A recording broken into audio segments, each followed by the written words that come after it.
Materialismo dialéctico, fundamento de la psicología soviética, principios del desarrollo, la concepción histórica de la naturaleza viva. Para el materialismo dialéctico, todos los seres, incluso los animales que hoy viven en la naturaleza, son el resultado de un largo desarrollo que va desde lo simple a lo complejo. Engels, 1886. El mundo sensible que nos rodea en sus múltiples manifestaciones no siempre fue lo que es ahora.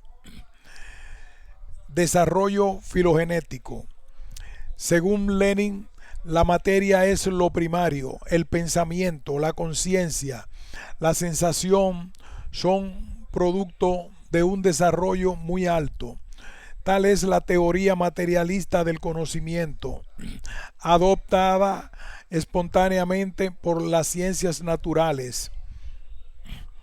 Tuvo que transcurrir mucho tiempo antes de que apareciera el organismo vivo más simple, y mucho más hasta que surgiera el hombre como resultado del desarrollo dialéctico de la materia.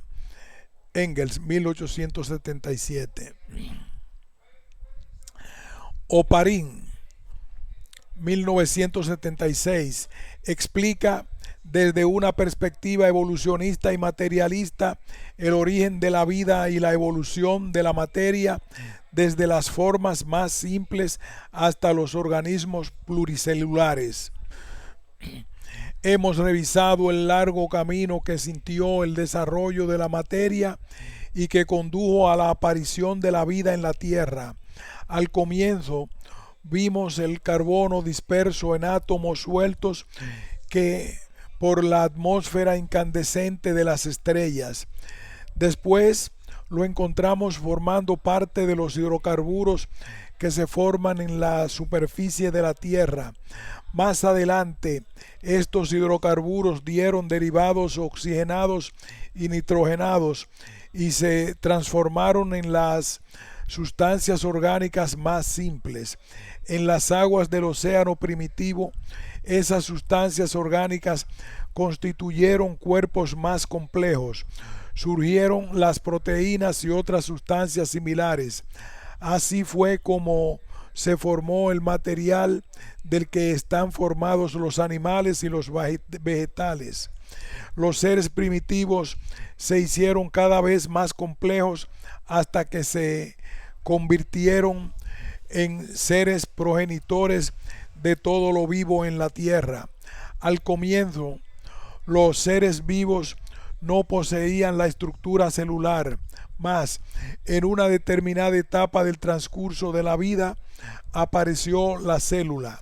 Primariamente surgieron organismos unicelulares y después organismos pluricelulares que poblaron nuestro planeta. Oparin, 1976. La teoría de la evolución culmina con la aparición del organismo más complejo que produce la naturaleza, que es el hombre. La explicación oficial soviética acerca del origen del hombre descansa en el carácter dialéctico de la evolución y más concretamente en la doctrina de Engels. Podemos distinguir al hombre de los animales por la conciencia, por la religión o por lo que se quiera, pero el hombre mismo se diferencia de los animales a partir del momento en que empiezan a producir sus medios de vida. Este paso se halla condicionado por la organización corporal. Tal y como los individuos manifiestan su vida, así son. Lo que son coincide por consiguiente con su producción, tanto con lo que producen como con el modo como producen. Lo que los individuos son depende, por tanto, de las condiciones materiales de su producción. Marx y Engels. Engels describió detalladamente el proceso de transformación del mono en hombre en una pequeña obra, posteriormente desarrollada por muchos científicos marxistas, titulada El papel del trabajo en la transformación del mono en hombre. Después de miles de años y como consecuencia directa de su género de vida, abandono de los bosques, algunos simios antropomorfos desarrollaron el sentido visual y adoptaron una postura más erecta que permitió la conversión de las patas delanteras en manos. El desarrollo de las manos y de la postura erecta proporcionaron al hombre una nueva percepción de su medio y a través de su cultura material ejercer un nuevo control sobre él. Paralelamente al desarrollo de la mano fue desarrollándose paso a paso el cerebro. A ello también contribuyó la explotación rapaz de la naturaleza por parte de ciertas manadas de animales que al devorar los alimentos de un área la dejaba devastada, obligando a otras especies a adaptarse a otros alimentos. Al cambiar la alimentación, también se cambiaba la composición química de la sangre, modificándose poco a poco toda la constitución física del animal. La búsqueda de nuevos alimentos mediante la caza y la pesca hizo al hombre carnívoro, y al ingerir carne el cerebro recibe mayor cantidad de sustancias. Con el descubrimiento del fuego, la carne se podía cocinar e ingerir mejor y más rápidamente. Al domesticar a los animales, se multiplicaron las reservas de carne y el consumo de huevos, leche y otros derivados cuyo valor nutritivo también repercutía en el desarrollo del cerebro. Con la caza y el trabajo se multiplicaron las ocasiones para esta raza especial de monos antropoides de efectuar actividades conjuntas de ayuda mutua. Para ello precisaban comunicarse, decirse algo unos a otros, y la necesidad creó al órgano. Así explica Engels la aparición del lenguaje.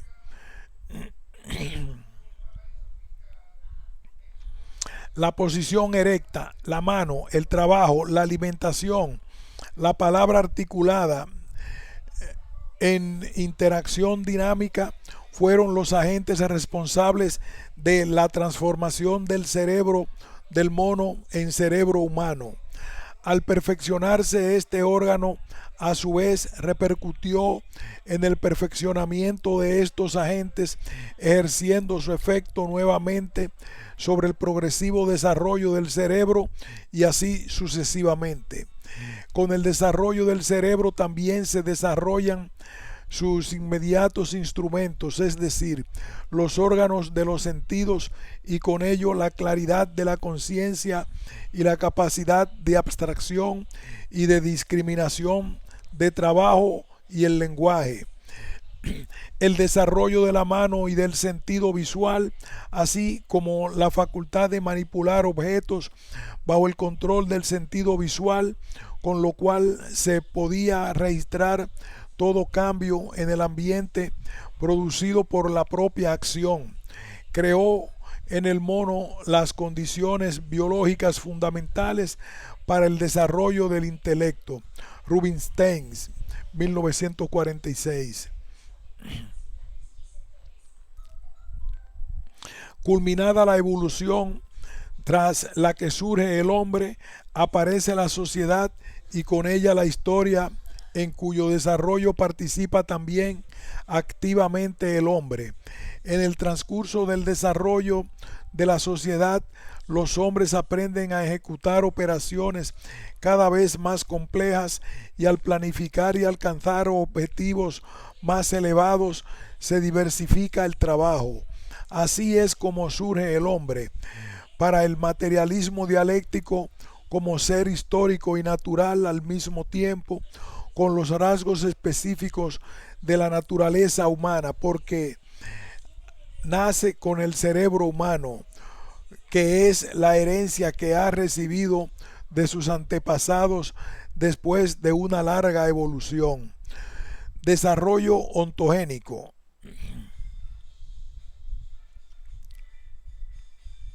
El principio de la concepción histórica del desarrollo también sirve para explicar a nivel ontogénico de cada hombre concreto su desarrollo como ser individual y social. Este proceso de socialización individual ha sido entendido como la creación de relaciones cada vez más complejas, como la formación de la esencia social del individuo. Para los marxistas, el individuo es un conjunto integrado de sus relaciones sociales. Vygotsky, 1979, entiende al hombre como un proceso de socialización. Para este autor, el desarrollo es como un proceso de interiorización de las interrelaciones cada vez más complejas del niño con su entorno social. La base de la socialización está en la actividad del niño con los objetos culturales, que son objetos creados artificialmente en los que la cultura se materializa. La cuchara, por ejemplo, es uno de los primeros objetos culturales con los que el niño se encuentra y sirve como instrumento culturizador del acto instintivo de comer, gracias a la intervención lingüística de la madre. La relación niño-madre-cuchara es un ejemplo de socialización de niño por medio del lenguaje, realidad social o comunicación de la madre y de la utilización de un objeto en el que se encarna la cultura de toda una serie de hombres y generaciones que mediante el trabajo llegaron a elaborar el objeto cultural que es la cuchara. A nivel neuropsicológico, estos procesos logrados se explican por la adquisición de nuevos órganos funcionales o sistemas dinámicos neuronales. El idealismo metafísico considera el desarrollo como un proceso de simple desenvolvimiento espontáneo, autodespliegue de las habilidades inherentes de la naturaleza humana. Las condiciones de vida son simplemente el medio para la expresión y desarrollo, desenvolvimiento de tales habilidades, pero no son consideradas como agentes de la formación sustancial de las mismas. Sin embargo, la psicología soviética concibe todos los fenómenos como procesos, no como formas terminadas, intentando reconstruir todos los momentos de su desarrollo dialéctico y comprendiendo cómo suceden. Blonsky primero y luego Vygotsky plantearon las bases de este enfoque genético evolutivo.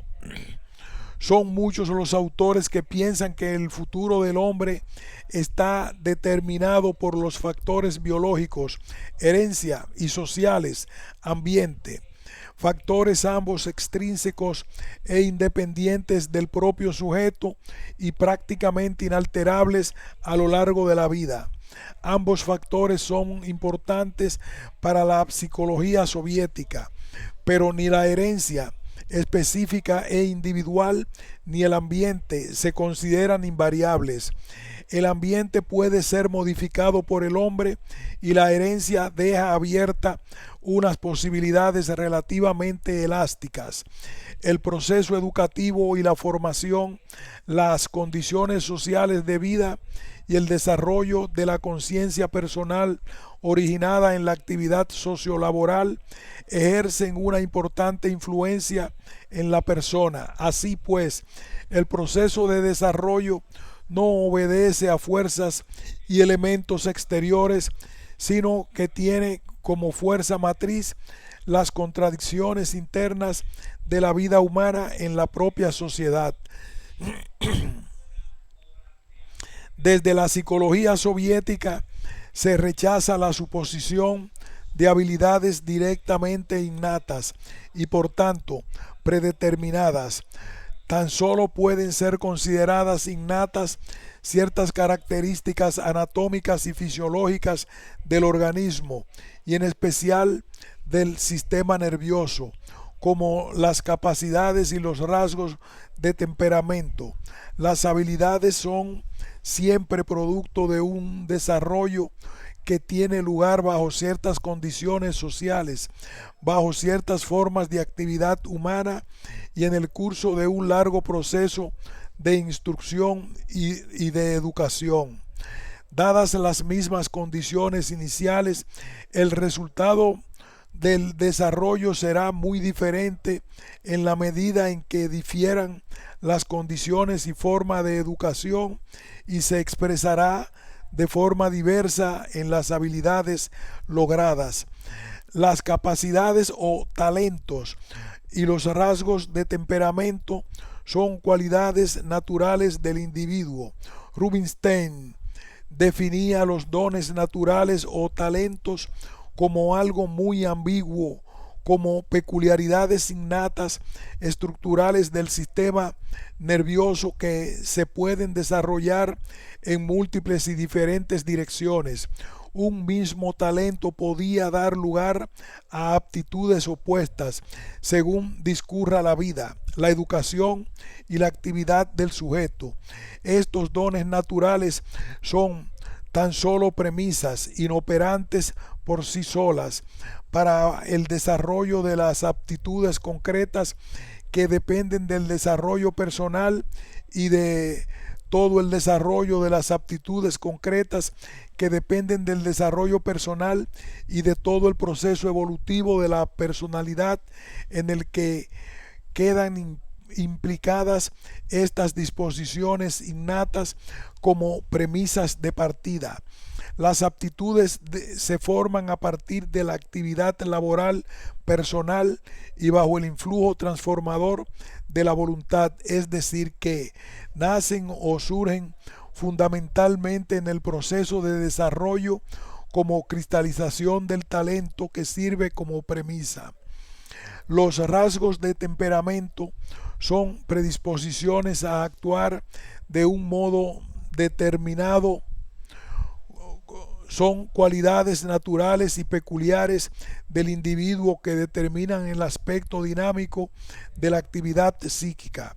Así, hay personas tranquilas, intranquilas, lentas, activas, y este rasgo se expresa en el estilo de su conducta, velocidad, ritmo, intensidad. Ahora bien, ningún rasgo de temperamento puede determinar fatalmente la actividad del hombre. Los motivos e intereses personales son los que en realidad determinan el rendimiento en cualquier tipo de actividad. Cualquier persona con interés produce más rendimiento que sin interés. La motivación y el interés por las cosas son cuestiones estrechamente relacionadas con la educación y la voluntad personal. Las capacidades y rasgos de temperamento se entendían en la moral comunista como motivos de obligaciones y no como fuentes de derechos.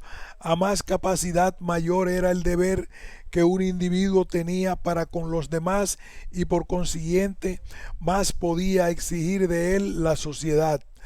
El carácter para la psicología soviética era la lógica interna de cada individuo que se expresaba en su forma de ser, su línea directriz de vida, sus ideales, metas y entusiasmo por las mismas.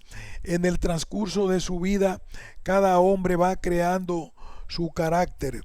Por lo tanto, no se forma solo en la primera infancia, como defienden muchos psicoanalistas, sino en cualquier momento de la vida. El contexto histórico y social ofrece un modelo característico de carácter. Así, por ejemplo, la sociedad capitalista favorece un estilo típico de carácter individualista, mientras que la sociedad socialista, mediante el trabajo colectivo y la lucha común, propicia un carácter más comunicativo y cooperativo. Rubinstein, refiriéndose al carácter, afirma: no existe nada más disparado. Rubinstein, refiriéndose al carácter, afirma: no existe nada más disparatado y equivocado que, para disculpar las malas acciones de un individuo, se haga hincapié en que éste ya poseía su carácter, como si el carácter fuese una cosa cualquiera dada primariamente y fatalmente predeterminada. El ser humano colabora por sí mismo en la formación de su carácter y lleva toda la responsabilidad de él. El hombre, cuando nace, hereda el cerebro humano, una complicada estructura nerviosa que madura biológicamente con el crecimiento, pero el desarrollo neuropsicológico se logra con la actividad en las relaciones sociales con los hombres. En estas relaciones sociales se van formando nuevos sistemas dinámicos u órganos funcionales, sin que sea necesario la formación de nuevos órganos biológicos. Esta tesis original de Vygotsky fue desarrollada por Luria y por sus discípulos. El principio de la influencia recíproca. La idea de la influencia recíproca ha estado presente constantemente en la ideología marxista-leninista y ha sido considerada como una ley fundamental del desarrollo. La causa es afectada por sus efectos cuando estos se activan. Así, el desarrollo es, para el materialismo dialéctico, un proceso multiplicadamente dinámico. En la naturaleza nada ocurre en forma aislada. Cada fenómeno afecta a otro y es, a su vez, influenciado por este. Y es generalmente el olvido de este movimiento y de esta interacción universal lo que impide a nuestros naturalistas percibir la claridad de las cosas más simples. Engels, 1896. El hombre surgió de otras especies anteriores gracias a la actividad laboral, que al transformar las condiciones de vida hace de estas a su vez que influyan sobre la formación del hombre mismo. La actividad hace que surjan las facultades, de las que a su vez se manifiestan otros tipos de actividad, y así sucesivamente. El desarrollo de los órganos de los sentidos repercute en el cerebro y recíprocamente el del cerebro en el de los sentidos. Las diferencias en los talentos naturales de los individuos son tanto la causa como el efecto de la división del trabajo. La mano no es solo el órgano de trabajo, es también producto de él. El carácter es premisa y resultado de la conducta real y efectiva en las situaciones concretas. Los actos audaces, por ejemplo, desarrollan la audacia que se expresa en el carácter.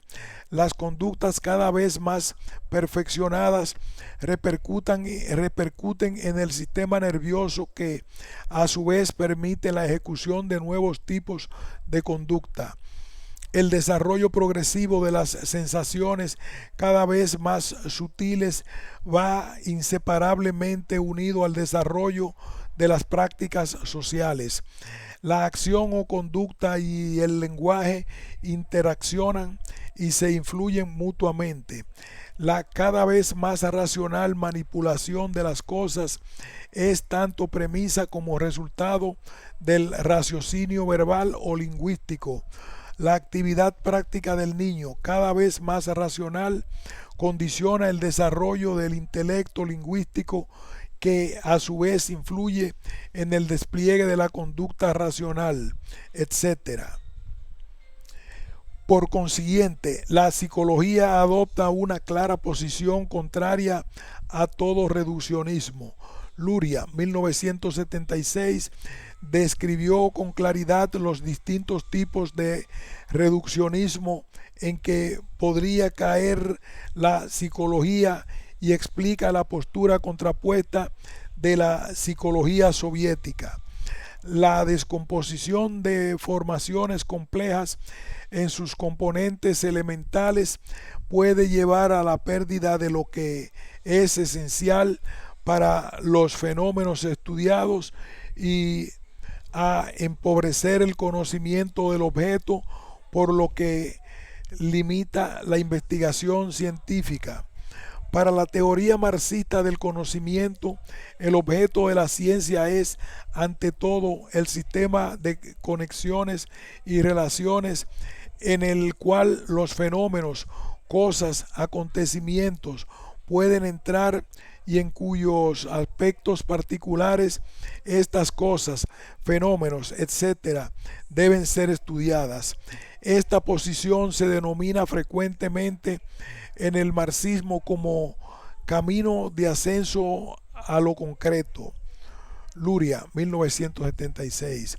Además, la inclusión del objeto en su complejo sistema de conexiones y relaciones puede llevar a la creación de formaciones cualitativamente nuevas, cuya aparición no hubiera sido posible si esa inclusión en los nuevos sistemas de conexiones. En consecuencia, para alcanzar el conocimiento suficientemente profundo y rico del hombre es necesario introducir el fenómeno hombre en todo el sistema de conexiones y relaciones que incluirían en su estructura tanto aquellos vínculos que distinguen los componentes esenciales del hombre como aquellas conexiones múltiples que determinan al hombre como ente social, el nivel de su desarrollo, sus particularidades individuales, etc. Así, el objeto de estudio adquirirá rasgos que destacan sus vínculos profundos y esenciales sin perder sus características específicas. Cuanto mayor sea el número de conexiones estudiadas, cuanto más multifacéticas sean los sistemas en los que se incluya al hombre, tanto más rico, profundo y completo será el proceso de conocimiento.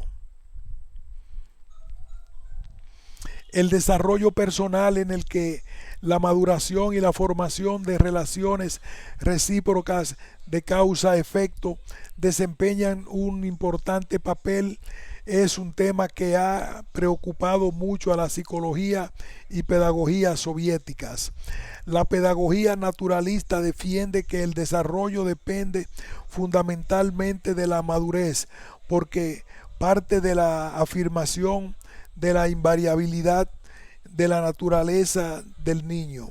El grado de maduración biológica condiciona la eficacia de la formación, pero la formación no repercute sustancialmente sobre la maduración biológica.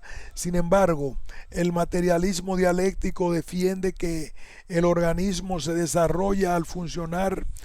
El niño no madura primero y luego se forma y educa, sino que va madurando al irse formando y educándose, al ir asimilando la cultura que la humanidad ha creado. El niño se desarrolla al ser educado y formado, y el adulto al trabajar. La actividad es expresión y causa modificadora de la aptitud, y el desarrollo se produce y manifiesta en la actividad. Entre desarrollo, maduración y formación existe una dependencia recíproca. Son tres factores que se condicionan mutuamente. Lo que es efecto a su vez se convierte en causa modificada de lo que fue su causa. Las cualidades psíquicas del niño no solo son requisitos, sino también resultado de la marcha evolutiva que se realiza en el proceso de educación y formación. Así, nada es naturalmente inmutable, no existen esencias ni naturalezas eternas. Todo vive sometido a la ley inexorable del cambio, que puede sobrevenir cuando se trata y se llega a preparar la posibilidad de una transformación dialéctica. Este planteamiento de relación recíproca y de desarrollo mutuo, función-estructura, es la concepción básica de la que parte el desarrollo psíquico del niño. Según Rubinstein, que además critica al mecanicismo metafísico porque considera que la estructura determina las funciones, pero que éstas no determinan a su vez la estructura.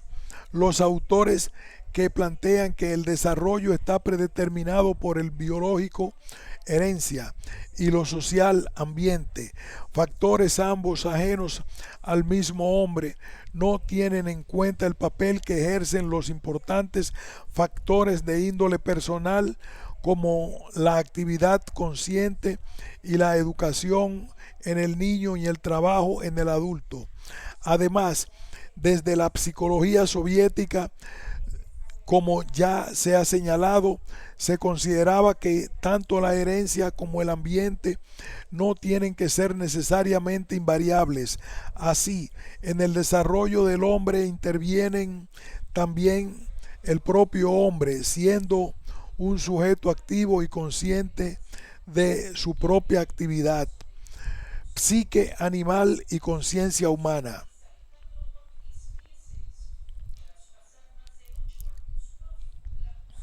Los dos polos del largo proceso de hominización son cerebro animal, cerebro, psique y conciencia humana.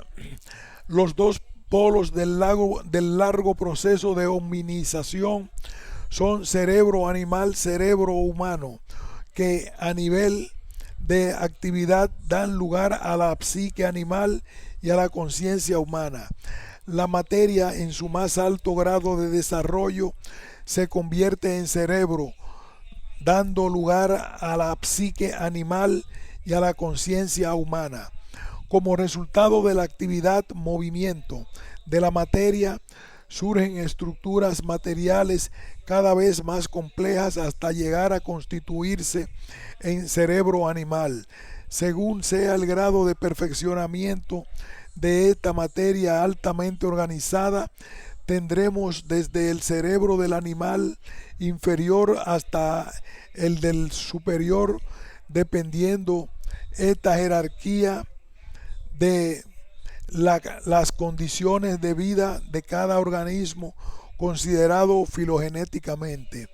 El cerebro es el órgano substrato material de la psique y esta es su propiedad especial de la materia que ha alcanzado un alto grado de desarrollo. Ambos, cerebro y psique, dependen de las condiciones reales de vida y de su desarrollo ulterior. La psique animal surge de las condiciones de vida exclusivamente biológicas y la conciencia humana surge de las condiciones sociohistóricas. La conciencia es el resultado de la más alta organización de la materia, estado al que se llega después de profundas y serias transformaciones dialécticas. Las condiciones de vida afectan a la materia y esta posibilita un cierto tipo de actividad psíquica que a su vez repercute sobre la organización de la materia, dando así lugar a la influencia progresiva y recíproca. Lenin confirma el origen material de la actividad psíquica. El materialismo completo acuerdo con las ciencias naturales, toma la materia por lo primeramente dado y la conciencia, el pensamiento, la sensación por lo secundario, ya que en forma claramente manifiesta la sensación está relacionada solo con las formas superiores de la materia y la materia es lo primario. La sensación, el pensamiento, la conciencia son el producto supremo de la materia organizada de un especial modo. Psique es un concepto más abarcador, más amplio que conciencia. Las conductas de los animales, del recién nacido y muchos actos del adulto son psíquicos, pero no propios de la conciencia. Lo psíquico es el atributo del cerebro animal, mientras que la conciencia es el atributo del cerebro humano, que es una materia organizada. La conciencia es la unidad de los procesos psíquicos que participan activamente en la intelección por el hombre del mundo exterior y de su propio ser. Es el grado superior de desarrollo de la psique y surge en el proceso laboral y de comunicación. El origen de la conciencia está relacionado pues con la actividad del trabajo que se basa en el empleo de herramientas y en la necesaria y consecuente actividad colectiva en el lenguaje y la división del trabajo. Para los marxistas, el trabajo creó al hombre y a su conciencia, que, por consiguiente, no es una propiedad inherente al hombre, sino el resultado de un largo periodo de desarrollo de la materia y de un género especial de vida. La realidad se manifiesta de distinta manera en la actividad psíquica y en la conciencia. La conciencia es la forma superior de reflejo de la realidad objetiva exclusiva del hombre que, gracias a la actividad laboral, refleja la realidad de un modo distinto al de los animales.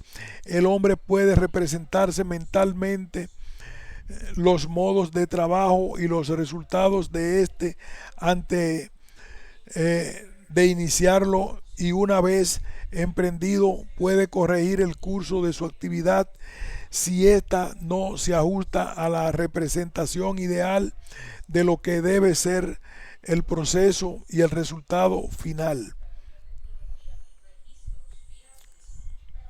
Este resultado final, antes de iniciarse el proceso, ya tenía existencia ideal en la mente del obrero. Así pues, el hombre no solo es capaz de reflejar las influencias directas del medio, sino también de prever lo que va a suceder y de modificar el curso de su acción, lo que hace posible la transformación de la realidad. Galperán concibe la conciencia como actividad orientadora, porque dirige la conducta partiendo de imágenes previas a la acción. La conciencia integra aspectos cognitivos, emocionales y volitivos, integran la imaginación creadora y productiva que elabora y transforma la realidad, y al sujeto que prevé resultados, planifica, tiene intenciones y corrige su comportamiento en cada momento del proceso. Así, la conciencia es vivencia, es juicio crítico y evaluativo a la luz de los ideales que se forman por influencia del mundo social, de las condiciones sociales de vida. Para el idealismo, la conciencia se forma a partir de las fuentes internas y es una manifestación del sujeto. Es la expresión del mundo interno aislado en sí. Sin embargo, para el materialismo dialéctico, La conciencia depende de los fenómenos de la vida social, se forma en el proceso de la práctica social y se desarrolla y cambia en el proceso histórico de la sociedad. Gracias al lenguaje, el hombre se enriquece rápida y personalmente de la experiencia ajena. En el animal, la adquisición de pautas de comportamiento es genética y por tanto lenta. La psique animal tiene su origen y desarrollo en las condiciones biológicas de vida. Sin embargo, la conciencia humana se desarrolla en el proceso histórico, en el proceso de actividad organizada socialmente y la enseñanza. Marx y Engels afirman que la conciencia es un producto social. En la explicación del desarrollo y la maduración del hombre no se puede partir simplemente del enfoque genético aplicable a los animales, pues en el caso del hombre las leyes de la evolución biológica son sustituidas por las leyes del desarrollo histórico-social. Vygotsky, 1979, y Leontiev, 1947, afirman que el desarrollo del hombre consiste en la asimilación de todo lo que ha sido acumulado por la humanidad y no en su adaptación al medio que le rodea. La teoría del reflejo y los procesos psicológicos básicos. La consideración de que la psique es el reflejo objeto de la realidad material y social es uno de los principios básicos del pensamiento marxista-leninista y el tema central de la obra filosófica más importante de Lenin, el materialismo y empiriocriticismo, 1909-1983. Lenin expuso su doctrina basándose en textos de Marx y Engels y en una crítica acerba a un grupo de pensadores rusos que defendían la teoría del conocimiento del empiriocriticismo o filosofía de la experiencia crítica del físico y filósofo austríaco Ernst Mach, 1838-1916, de R. Avenarius y otros. De acuerdo al empiriocriticismo, el hombre es incapaz de conocer la realidad objetiva y las leyes objetivas de la naturaleza y la sociedad. No somos capaces de conocer el mundo, tan solo conocemos las sensaciones, complejo de sensaciones, y no sabemos si existe algo más allá de la sensación. Lenin critica esta postura relativista calificándola de idealista, porque según él el relativismo sin la dialéctica conducía inexorablemente al idealismo. El hombre, partiendo de esta postura, es incapaz de conocer adecuadamente el mundo y por consiguiente de transformarlo. Lenin, que pretendía hacer una revolución transformadora de la realidad, no podía aceptar este planteamiento. Para él, el hombre es capaz de reflejar, es decir, conocer y transformar el mundo según los distintos grados de penetración cognoscitiva de la realidad, sensación, percepción, intelección y su correspondiente actividad laboral transformadora. Ser materialista en gnoseología significa admitir la existencia objetiva y real del mundo exterior y la capacidad del hombre para reflejarla. Así, la sensación, la percepción, la idea y la conciencia del hombre en general son considerados como una imagen, como un reflejo de la realidad objetiva. Lenin, 1933. La base de todo está en la sensación que es una imagen subjetiva del mundo objetivo. El conocimiento es el reflejo fiel del mundo objetivo en la conciencia y la concordancia de la idea con el objeto. Esta capacidad es propia y exclusiva de la conciencia, función del cerebro, producto superior de la evolución dialéctica de la materia y reflejo del mundo exterior, porque la conciencia no se hace a sí misma, sino en interacción, conocimiento, transformación del mundo exterior. El reflejo es un proceso de relación transformadora del mundo exterior. La conciencia, al conocerlo, no se adapta pasivamente a él, sino que lo somete a sus propios fines.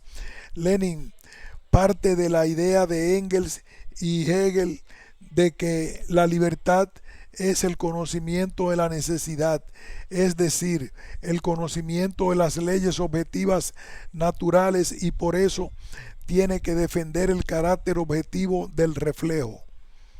El dominio sobre la naturaleza que se manifiesta en la práctica de la humanidad es el resultado del fiel reflejo objetivo de los fenómenos y procesos de la naturaleza en el cerebro del hombre.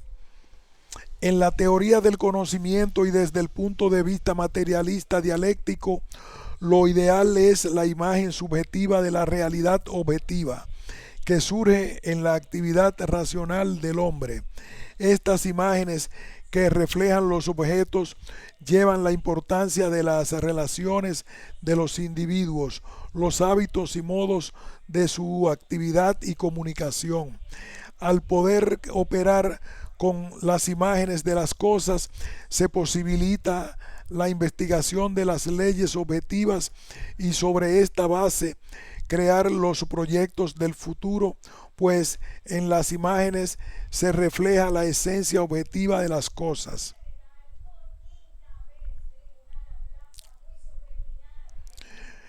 Con estas imágenes el hombre no solo conoce el mundo, sino que también puede transformarlo. La teoría del reflejo de Lenin supone la realidad social objetiva, la sociedad de clases y las leyes subjetivas de transformación. Por el contrario, el idealismo para el marxista-leninista, al negar el conocimiento objetivo de la realidad, se constituye en la cosmovisión de las clases conservadoras y reaccionarias, no interesadas en la transformación cardinal de las relaciones sociales. Cada hombre refleja la realidad de una manera diferente, según sean las condiciones materiales y las condiciones de vida en las que se desenvuelve.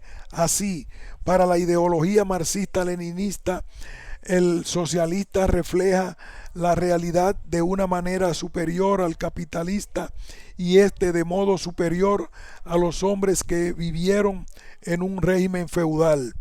Toda materia, desde la más simple, inanimada e inorgánica, hasta la más compleja, el cerebro humano, tiene propiedad de reflejar o responder a las influencias externas.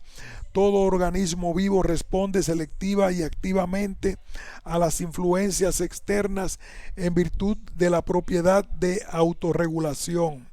Tras este prolongado periodo de evolución y como consecuencia de la variedad de las condiciones de vida, surgen las distintas formas de reflejo, la irritabilidad, capacidad del organismo vivo de responder a las influencias biológicamente significativas, la sensación, la percepción, el pensamiento, etc. Cuanto más alta es la capacidad de reflejo, más se libera la especie en cuestión del influjo inmediato del medio, sin llegar, por supuesto, a la liberación total, pues el medio es la condición última de existencia del organismo. Este es el contexto en el que se conceptualizan los diferentes procesos psicológicos básicos a la luz de la teoría del reflejo. La sensación es el proceso psicológico más sencillo y el primer eslabón de conocimiento de la realidad. Es el reflejo de las cualidades aisladas de los objetos y fenómenos del mundo que nos rodea, así como el estado interno del organismo. La sensación es un reflejo objetivo de las cualidades reales que refleja inmediatamente la, la realidad objetiva que actúa directamente sobre los órganos de los sentidos. Las sensaciones son fieles reflejos de las propiedades de los objetos que influyen en los sentidos. Son imágenes sujetas del mundo objetivo que reflejan de un modo adecuado la realidad porque surgen como mecanismos de adaptación. La especialización de los órganos de los sentidos, su estructura y propiedades están directamente relacionadas con la realidad objetiva. Son el resultado de una larga evolución como producto de la adaptación al medio. En consecuencia, no es la especificación de los órganos sensoriales la que ocasiona la especificidad de las sensaciones, sino que fueron las cualidades específicas del mundo exterior las causantes de la especificidad de los órganos de los sentidos. Es importante reconocer el carácter reflejo objetivo de las sensaciones porque a partir de ellas se conoce el mundo y se hace factible la actividad real para transformarlo, máxima aspiración del marxismo-leninismo. El cerebro como substrato y la psique como su propiedad son resultados del reflejo progresivamente adaptativo a la materia. Cada vez se desarrollan más para penetrar mejor en la esencia de la materia. El reflejo psíquico ha de ser considerado como una copia pasiva de la realidad, sino como el reflejo psíquico ha de ser considerado no como una copia pasiva de la realidad, sino como algo activo que se forma, desarrolla y verifica en la praxis. Para el materialismo dialéctico la teoría es necesaria, pero para ser verdadera teoría debe ser práctica. Marx, en las tesis sobre Feuerbach,